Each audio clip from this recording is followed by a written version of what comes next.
Welcome to r/Maliciouscompliance, where OP complies and costs his company $220,000. Our next Reddit post is from Bright Rick. Back in the 1980s, I worked for a sporting goods company as a catalog designer. It was a small company that was privately owned. I was the entire advertising department. I created 4 catalogs a year. These were responsible for most of our mail order sales pre-internet to the tune of around $700,000 a year. We sent the catalogs via bulk mail using a mailing service. This let us send them for a much discounted rate. To do this required the use of a bulk mail permit and placing the permit info in the mailing area of the catalog. Technically, this is called a fiche. Enter a new boss, Ron. For some reason, the company owner hired Ron as a favor to a friend.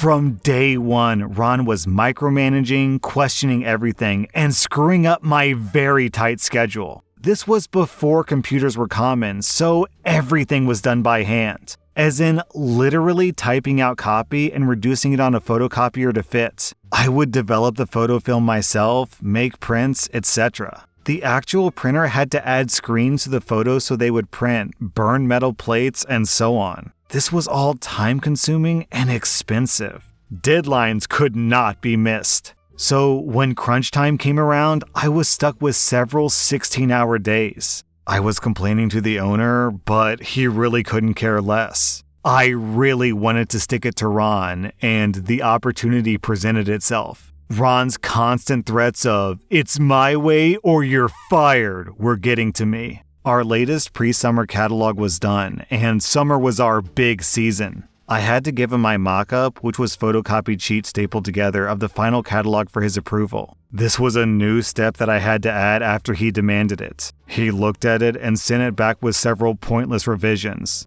This included a note to remove that ugly permit box because it wasn't needed. The place that he had worked previously stuffed their mailers into envelopes, and the envelopes had a fiche. However, their mailer did this last step.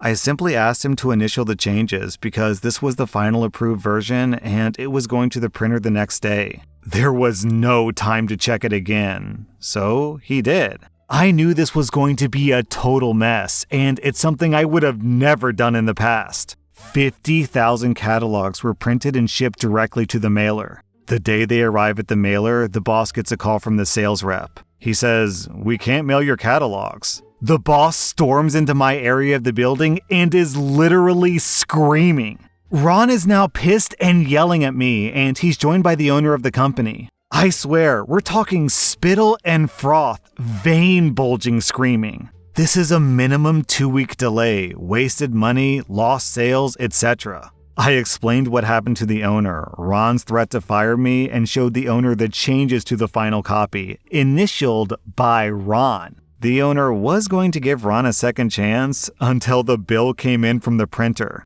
They had to stamp 50,000 catalogs by hand. Labor was almost $8,000. Adjusted for inflation, that's $20,000. Plus, our early summer sales boost was off by about $50,000 from previous years, or about $200,000 adjusted for inflation. Ron was fired. I was left alone after that.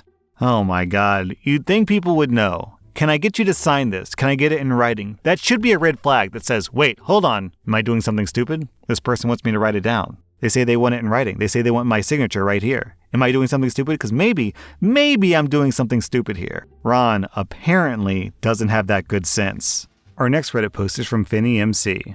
This is from about 15 years back. I was working in Brussels, but I had to be in the head office in Frankfurt quite a bit. So there are 3 ways to get from my home to Frankfurt, which is about 320 kilometers away. By car, by train, and by plane. I was already told that I couldn't use my car because they would have to pay me a pretty decent amount per kilometer driven. So I used to go by high-speed train. It was very easy. I would walk to my station, take the train to the big station, take the big station to Frankfurt, and then take the tram to my hotel and workplace. The only luxury I afforded was a first-class ticket because the first time I did this, I had a second-class ticket, found a woman and a toddler in my reserved seat that made a complete mess and refused to move, so I ended up standing for almost an hour in the little open space at the end of the wagon. Also, when ordered in advance, the price difference wasn't even that large, like 20 euros. Okay, so almost a year later, I'm still zipping between the two cities by train in first class. When I get an email from HR telling me that I'm violating the travel rules and they won't pay back my expenses next time, I ask them what the rules are. The only reply I get is a link that says either a second-class train ticket or an economy flight, and I ask them if exceptions can be made, and they reply, no.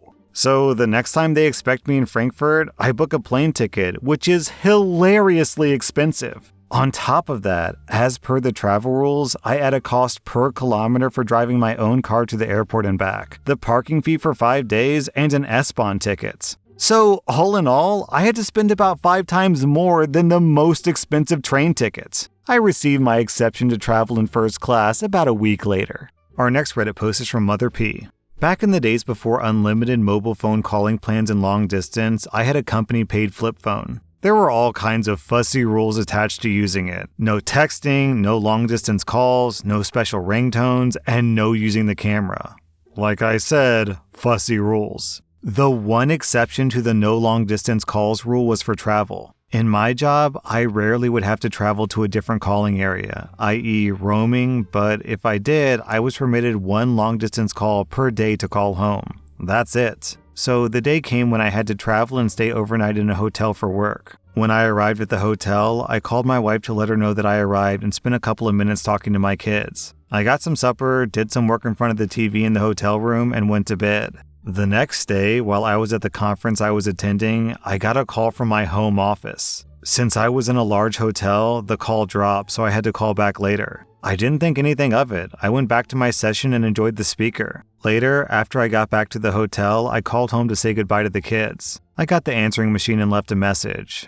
I didn't think anything of that either. The next day, I returned home and went on with my life. At the end of the month, I got a call from the finance department. OP, it's the finance supervisor. I'm just reviewing your latest cell phone bill and it shows an unauthorized long-distance call. Really? What was the date? April 3rd. You made a call to your office number at 9:20 a.m. and then another one to your home number at 6:15 p.m. Oh, yeah, that's when I was at a conference. The first call was to me from the office, but I got cut off and had to call them back. I called home from the hotel later. So, how would you like to reimburse us for the call? I beg your pardon? The second call. You have to reimburse for the unauthorized long-distance call. You have an expense claim from the conference, so I can deduct it from that, or you can pay directly. How much are we talking about? 10 cents. 10 cents? 10 cents. Would you like that deducted from your expense claim? I thought I was being punked. Seriously. I sat in stunned silence for a few moments. I said, no, you know what? I'll pay you directly, and I wish the supervisor a pleasant day. I opened my drawer where I had some spare change, took 2 nickels, taped them to a sheet of paper, and wrote, for cell phone charge, and then my name. I then took a company envelope, addressed it to the finance office, in a different building but within walking distance away, folded the sheet of paper, and put it into the envelope.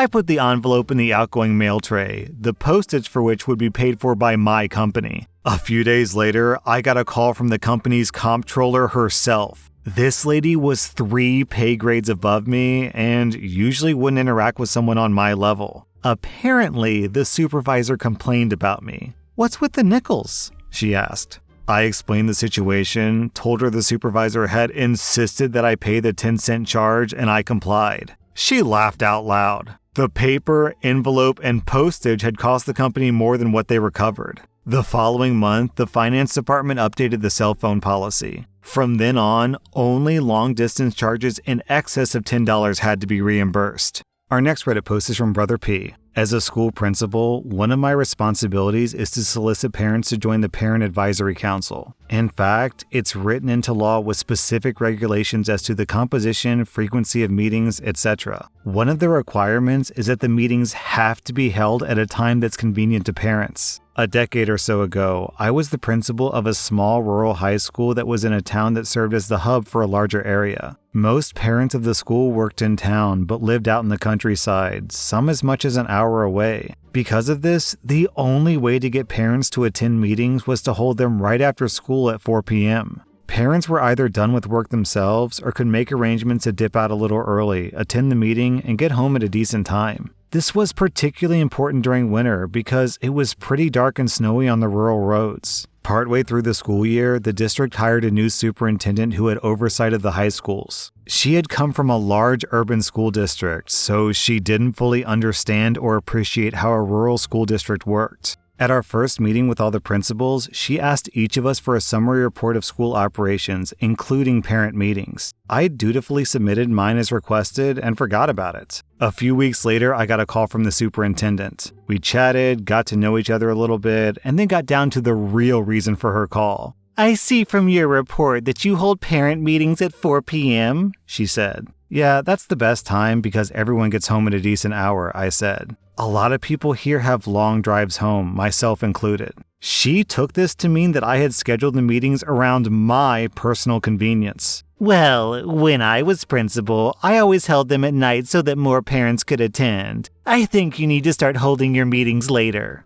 "Well, I don't think parents will attend." No, the meetings have to be open to all parents and held at a time convenient to them," she insisted. "I think you should start at 7 p.m. to make sure that all parents have the opportunity to come." Now, in a big city school, this works just fine because most families live within a short drive, but the boss is the boss. Cue malicious compliance. Okay, not a problem. Say, why don't you attend the next meeting so that you can introduce yourself to the parents, I suggested. She immediately agreed and sent the calendar invitation for a month hence at 7 p.m. My school was located about a 90-minute drive north of the administrative offices where the superintendent worked, and she herself lived an hour's drive south of it, so she was in for a long day. The day of the meeting rolled around, and the superintendent arrived at the school around 6:45 p.m. in anticipation of the meeting. She brought donuts and cookies, and I supplied coffee and water. I'd set up the library with a big conference table and seating for 30. No one showed up.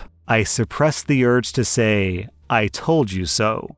Down in the comments, Pan asks, how did she handle the parents not coming? Did she argue more? Did she complain about the long drive she had to make home? Was there any appreciation for what the parents go through at all, having to drive for close to an hour on a daily basis? And OP replies, to her credit, she kind of sheepishly said, "I see why you have the meetings early," and we had a donut and a laugh about it. Our next Reddit post is from Ultra Superman.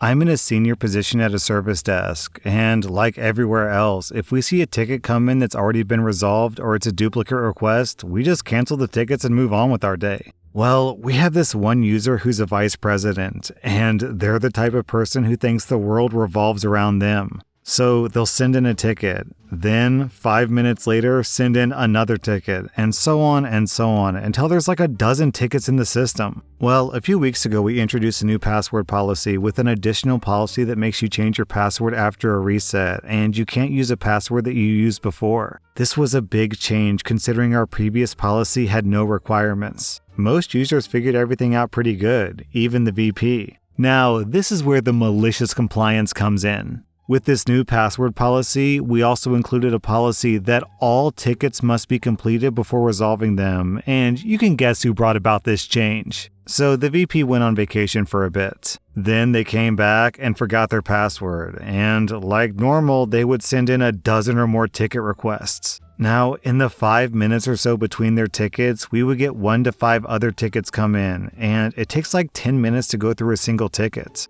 So my team and I went through every ticket like we were told to do, and we were counting the number of times that we reset the VP's password because we knew this was coming to come back on us. So, lo and behold, in the span of about an hour, we reset their password 11 times. This is when our manager comes in and says, "I just got an email from the VP and they say that you keep resetting their password." The manager's a good guy, and I just remind him of the new ticket policy. He chuckles and heads back to his office, and he forwards us an email with the subject, "Stop resetting my password!" In the email, it says they had to change their password 12 times, and they're running out of passwords they can think of, and to stop resetting their password. I reply all to the email and say, due to the new policy of tickets where we have to action each one before resolving it, we had to reset your new password a number of times. No less than an hour later, our department gets an email from the president that says, "We've reviewed one of our new ticket policies and believe this is not the best use of your time. So we're going to ask you to recant this policy." Needless to say, we stopped the policy because it was dumb from the start, and surprisingly, the VP actually started sending fewer and fewer tickets. Today's episode is sponsored by ExpressVPN. When I'm not working on r/, I like to play video games in my spare time. One of the annoying things about the modern gaming industry is that they like to restrict you by location. For example, I wanted to play Lost Ark, but it was released in Asia and Russia for like a year before it ever came to the States. So that's why I like to use ExpressVPN. ExpressVPN is a VPN service that lets you change your location so you can trick game servers into thinking that you're in a different location. With ExpressVPN, I was able to download and play Lost Ark months before it hit the US. Are you unable to play a video game with your buddy because they play on another country's server? With ExpressVPN, you can set your country's location to your friend's country and play on their server. A VPN can also protect your game by preventing other players from hitting you with a DDoS attack. And of course, if you're not into gaming, ExpressVPN also unlocks content on streaming services like Netflix, and it gives you enhanced privacy when you're browsing the web. If you're interested, you can get 3 months free by going to expressvpn.com/r/. That was r/maliciouscompliance, and if you like this content, check out my podcast where I publish the exact same episodes. Also, hit that subscribe button because I put out new Reddit videos every single day.